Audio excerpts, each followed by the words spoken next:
I put my fork down and looked around the table. 12 people. Some I'd known my whole life. Some I'd known for less than a year. All of them laughing, including my mom. I want to say I was surprised, but I wasn't. Not really. My sister Natalie had been dating Logan for about 4 months when she brought him home for Thanksgiving. He walked into my parents' house in Scottsdale with the kind of confidence that comes from never having been wrong about anything, at least not in his own head. Firm handshake with my dad, compliment from my mom's centerpiece, and then a slow, appraising look around the living room like he was a buyer and the house was a listing he hadn't yet decided on. I noticed that look. I filed it away. I'm the quiet one in my family. I always have been. Natalie is the one who fills a room. Loud laugh, big personality, 3,000 Instagram followers she actually knows. Our younger brother Devin is the funny one, the social one, the one who can make anyone like him in under 5 minutes.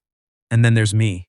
I went into accounting, which tells you everything you need to know about how I see myself relative to everyone else at a party. So when Logan walked in and my mom immediately pulled him toward the kitchen to show him the good china, I sat in the corner with my sparkling water and my phone and I watched. He had a story for everything. That's the thing I noticed first. Every topic someone raised, Logan had a story. My dad mentioned he'd been thinking about refinancing. Logan had a buddy who was a mortgage broker, best in Phoenix. My Aunt Gloria said she was having trouble with her landlord. Logan knew someone in property law who owed him a favor. Devin mentioned he was thinking about getting into real estate. Logan looked at him with this particular smile, the one that said I could make a call. But I'm not sure you're worth the call yet. I watched all of this from the corner of the living room. I refilled my sparkling water twice. I said almost nothing. After dinner, while Devin and my dad were watching football, and my mom and Natalie were in the kitchen doing dishes, Logan ended up in the living room with me and my uncle Ted, who is retired and asks questions out of genuine curiosity with no agenda whatsoever. Ted asked what I did. I said I worked in finance, which is true, and also vague in the way I've learned to be vague. When I don't want to invite a line of questioning, I'll have to spend the next 30 minutes navigating. Logan asked me to be more specific. I said I was a CPA, worked mostly with mid-sized businesses, tax strategy, some forensic work. He tilted his head, made a face, something worse than that. A sympathetic face, like I'd just told him I'd wanted to be an astronaut and had instead ended up parking cars. That's one way to go, he said. I didn't respond. He kept going. I just feel like, no offense, but accounting is the kind of thing you do when you're not sure what else to do with a finance degree. You know, like, it's safe, it's fine. But where's the upside? You're capped, right? What's the ceiling? Ted laughed a little awkwardly. He didn't know what to say, so he just said, ha, and looked at the football game through the doorway. I said, the ceiling's fine. Logan nodded slowly, like I'd confirmed something he'd already suspected. Sure. I'm in private equity, so I see it differently. We're always looking for people who want to build something. Movers, not documenters, no offense. He picked up his drink. I just think life's too short to spend it in the back office. And here's the thing. Here's the part I've thought about 100 times since. I could have said something right then. I could have laid it out quietly, professionally, without drama. I had every piece of what I needed to end that sentence in about 45 seconds. But Natalie had walked in from the kitchen. She'd heard the tail end of it, and instead of the thing I was hoping for, which was for her to say, "That's rude, Logan," she laughed. Not meanly, just easily, like it was a light observation about the weather. She came and sat on the arm of the couch next to him and said, "He's always been the careful one. That's just how he is." And my dad wandered in from the football game and said, "He gets it from my side. My brother was the same way, played it safe his whole life. Nothing wrong with it." And then my Aunt Gloria came in and said she'd heard something about private equity and wanted to know more because she had money in a savings account, and she wasn't sure it was working hard enough. And Logan leaned forward with this very particular energy, like a door had just opened that he'd been standing outside of for a while, and he started talking, and I sat there in the corner with my sparkling water, completely invisible, while the table rearranged itself around him. That was November. By March, I'd seen Logan at 4 family events. He was at Christmas, he was at my mom's birthday dinner at Olive Garden, he was at Devin's Super Bowl party, and he was at my cousin Alicia's engagement dinner at a steakhouse in downtown Phoenix. Each time, same energy. Big presence, lots of stories, always a deal in progress, always a guy who knew a guy. Each time, I sat somewhere quiet and watched. I don't have a great explanation for why I never said anything. I think part of it was that I didn't want to make things awkward for Natalie. She seemed happy. She smiled differently with him around. Bigger, more performative, but still, she was smiling. And I've spent enough years watching people I love make choices I wouldn't make to understand that you don't get to opt out of watching. You just have to wait and hope the landing is soft. I also knew things. That's the part no one in my family understood, because no one in my family knew what I actually did all day. My dad's mental model of my job was that I sat in a beige office and checked boxes. He wasn't entirely wrong about the beige office. He was pretty wrong about the rest. I've been doing forensic accounting for 7 years. For the last 3, I've been a consultant. I work with law firms, sometimes with the SEC, sometimes with private companies that think someone inside is stealing from them. I look at numbers and find stories the numbers are trying to hide. I'm good at it. My clients aren't the kind of people who talk about what they do either, so neither do I. Logan had mentioned a fund. In October at Natalie's apartment, I'd heard him tell Devin the name of it. Holt Avery Capital Partners. He said it casually, like you say the name of a gym you belong to. I hadn't said anything, but I'd looked it up later that night on my laptop. What I found wasn't dramatic. There was no screaming red flag, no FBI notice at the top of the search results. It was subtler than that. The fund's Form ADV with the SEC was filed correctly. All the paperwork was in order. But the reported assets under management had grown by 40% in 18 months, in a period when most comparable funds had flatlined or pulled back. The fund's principal listed 2 prior employment positions. One of them had a gap of about 14 months between 2018 and 2019 that wasn't accounted for anywhere I could find. Gaps mean something.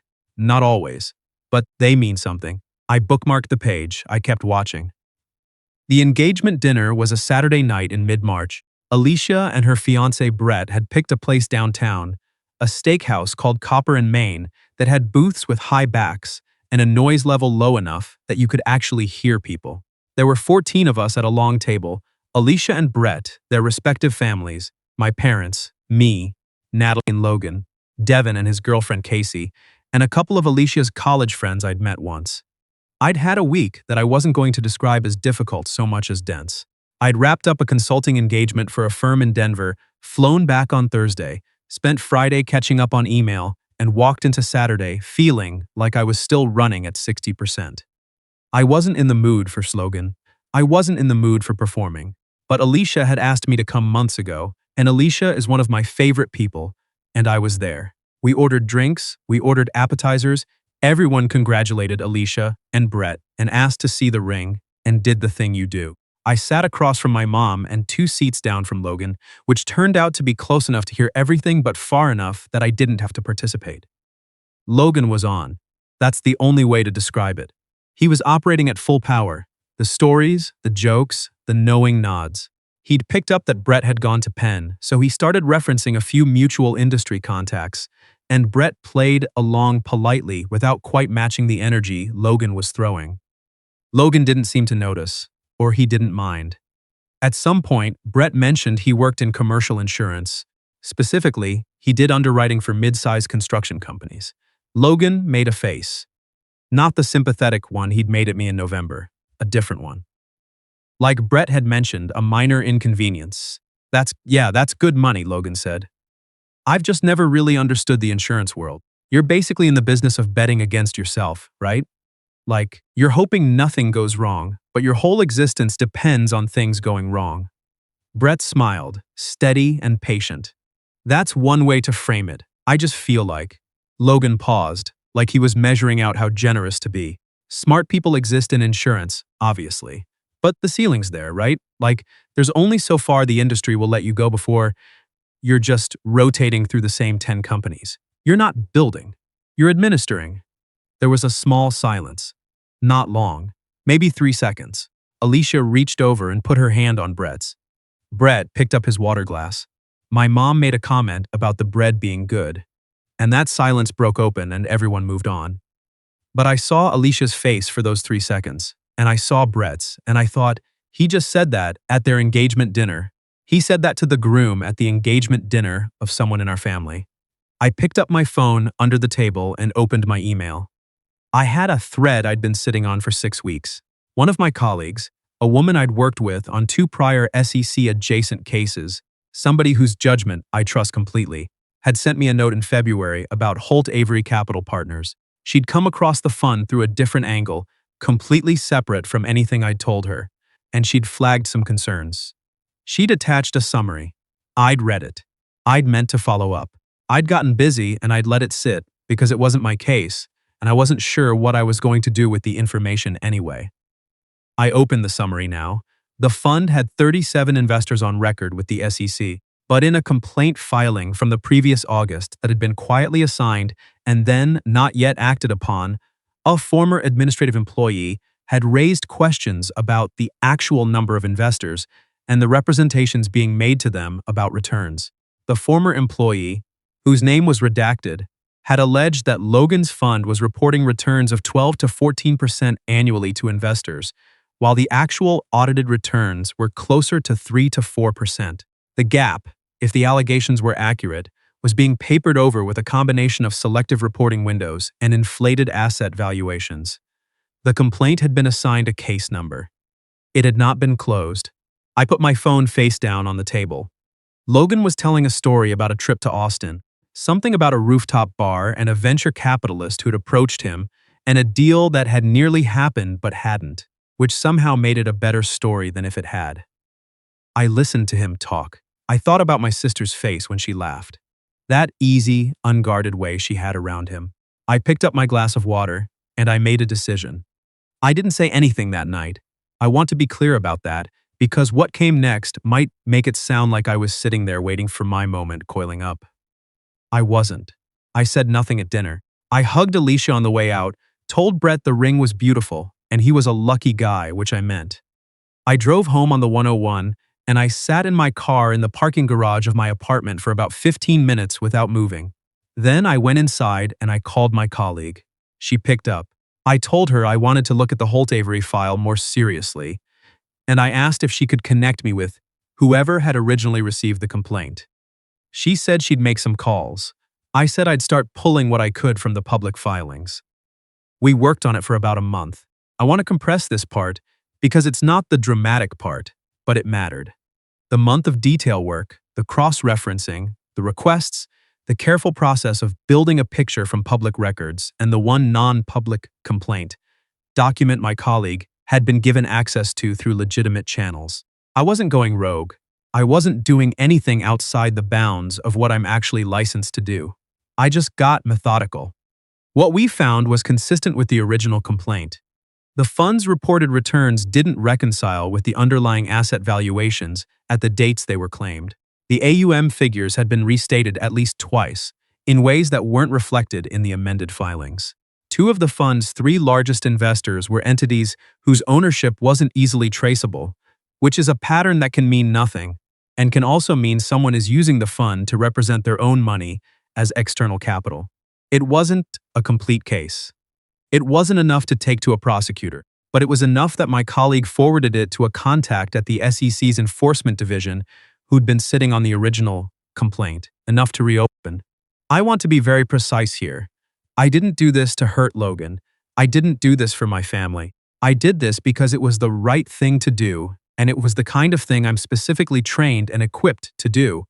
And doing nothing when you have that training and that information is its own kind of choice. But I'm also not going to pretend there was zero personal dimension. I'd be lying. My mom texted me on a Thursday in April. She said Natalie was coming to dinner on Saturday and she wanted me to come too, that she was making the baked ziti I like. I said I'd come. I did not tell my mom what I'd been working on. I did not tell Devin. I didn't tell anyone in my family. That's not how it works. You don't announce an open investigation to people with personal stakes in it. And honestly, I didn't know exactly how it was going to land. Logan came to Saturday dinner. I didn't know he was going to be there. My mom hadn't mentioned it. He walked in about 15 minutes after I arrived, with Natalie, and he did the firm handshake with my dad and the compliment about whatever my mom had on the stove, and he dropped into the living room with his usual energy. My dad asked him how things were going. He said things were very good. Actually, great. He said the fund was having a strong quarter, that he'd just closed a relationship with a new investor group out of Dallas, that Q2 was looking better than Q1. I was sitting on the far end of the couch. I had a glass of water. I didn't say anything. Then my dad, and this was my dad, who I love, who is a good man who spent 30 years as a civil engineer and knows nothing about securities law, my dad said, "You know, Gloria's been asking about you. She's got about 40,000 sitting in a savings account, and she's been thinking about putting some of it somewhere." I told her I'd mention it. Logan's expression shifted, just slightly. The way a machine shifts when you give it the input it's been waiting for. "Tell her to call me," Logan said. "I'd love to sit down with her. No pressure, obviously, but that money's not working for her at savings rates. We can do a lot better than that." I put my water glass down. This was the part I'd been sitting with for 4 weeks, the question of when to say something and how much to say. I'd been careful. I'd tried to be surgical about it. But there was a version of careful that meant my Aunt Gloria handed over $40,000 to a fund that was the subject of an SEC enforcement inquiry, and that version wasn't something I was able to live with. "I wouldn't do that," I said. Everyone looked at me. I'd said it calmly, quietly, in the same voice I use when I'm in a conference room telling a client their controller has been skimming for 3 years. Just fact, no drama. Logan looked at me. For the first time since November, he looked at me like I was a person in the room with him, not furniture. "Sorry," he said. "I wouldn't have Gloria invest with Holt Avery," I said. "I'd encourage her to keep her money where it is for now." "And why is that?" It wasn't quite a question. He was recalibrating. I said, "Because the fund's the subject of an open SEC complaint regarding its reported returns. I'm not going to go into the details at dinner, but I wouldn't recommend anyone invest in it right now." The room was completely still. My mom had come in from the kitchen. She was holding a wooden spoon. She stood in the doorway and didn't say anything. Natalie looked at Logan. Logan looked at me. My dad put down his glass. "That's a very serious thing to say," Logan said. His voice was still controlled, but there was something underneath it, something he was working to keep below the surface. "I know," I said. "I wouldn't say it if I wasn't sure of it." "And how are you sure of it?" "Because I spent the last month reviewing the public filings, and because a complaint filed in August was forwarded to the SEC's Enforcement Division 4 weeks ago with supporting documentation. I was part of that process." Silence. Logan laughed. One short, sharp sound. "You're serious?" "I am." He looked at Natalie. Something passed between them. I couldn't read all of it, but I could see the shape of it. Natalie looked down at the table. "I think," Logan said slowly, "that you've misunderstood some filings and drawn some very dramatic conclusions, and I think you might want to be careful about making these kinds of statements about someone's business." "I have been careful," I said. "That's why it took a month." My dad said, What does this mean, exactly?" I looked at him. I said, "It means Logan's fund may be misrepresenting its returns to investors. The SEC is looking at it, that's all I can say. I just don't want Gloria putting her money in there." Another silence. Longer this time. Logan stood up. He didn't throw anything, didn't raise his voice. He was too controlled for that. He said to Natalie very quietly, "I think I'm going to head out." He looked at me one more time, and in that look was something I recognized from the November look, but inverted. Where the November look had been, "I have decided you are small," this one was, "I have decided you are a problem." He left. Natalie sat at the table for a long moment. She said to the room, "I need a minute," and she got up and went out to the back porch. My mom came in from the doorway and sat down. My dad ran a hand over his face. Nobody said anything for a while. Then my dad said, "Are you sure about this?" I said, "Yes." He nodded. He looked at his hands. "Okay," he said, very quietly. "Okay, that was April. It's been 4 months. A few things have happened." The SEC enforcement inquiry into Holt Avery Capital Partners became a formal investigation 6 weeks after that dinner. I found out through my colleague, not through any public announcement. These things move slowly and mostly out of sight. I don't know how it ends. I probably won't know for a while. Natalie and Logan broke up. She called me 3 weeks after the dinner, and I drove over to her apartment, and we sat on her floor for about 2 hours with the kind of takeout she eats when she's sad, which is specifically a pad thai from a place on Camelback. and she said a lot of things, and I listened to most of them. She was angry for a while, and some of that anger was at me, which I understood. She'd been with him for 6 months. She'd introduced him to her family. She'd been happy, or something that looked enough like happiness. She said at one point, "Why didn't you say something sooner?" I thought about how to answer that. I said, I didn't have anything solid to say sooner. And I wasn't going to say something that's serious without being solid. She was quiet for a while. Then she said, "How long did you know something was off?" I said, "Since November." She looked at me. "Thanksgiving?" He mentioned the fund to Devon in October. I looked it up that night. She closed her eyes. I didn't know what she was doing with that information. I still don't, completely. When she opened them, she said, "You're so weird." I said, "I know." She laughed. It was a small laugh, not happy, but real. And we sat there with the pad thai and the carpet and the November that we hadn't talked about until now, and I thought, this is what it looks like when someone finally turns on the lights. Not a victory, not a scene. Just the moment after, when everyone's eyes adjust. My Aunt Gloria kept her $40,000 in her savings account. She texted me in May to ask if I knew anything about I-bonds. I sent her an explainer from the Treasury website. My dad asked me, about a month after April, what I actually did at work. He meant it as a real question. Not what's the job title, but what do you actually do, day to day? I told him. It took about 20 minutes. He listened the whole way through. At the end he said, "Huh," and then after a moment, "That's a real thing, what you do." I said, "Yeah, it is." He nodded. He said, "I didn't know that." I said, "I know." There's a version of this story where I give you a tidy takeaway, where I tell you that this was the moment my family finally saw me, and everything shifted, and now we talk differently, and Logan is in federal prison, and Natalie has moved on, and my dad brags about me to his friends. Some of those things might be true eventually. I don't know yet. What I know is this. I didn't speak up at Thanksgiving because I didn't have anything real to say. I didn't speak up at Christmas or Devon's party or Alicia's engagement dinner because I wasn't ready. And because the truth requires more than instinct, it requires evidence. And evidence requires time. And when I did speak up, it wasn't a moment of triumph. It was just a thing I said in a quiet voice at a dinner table in April. The room went still. That's all it was, but it was enough.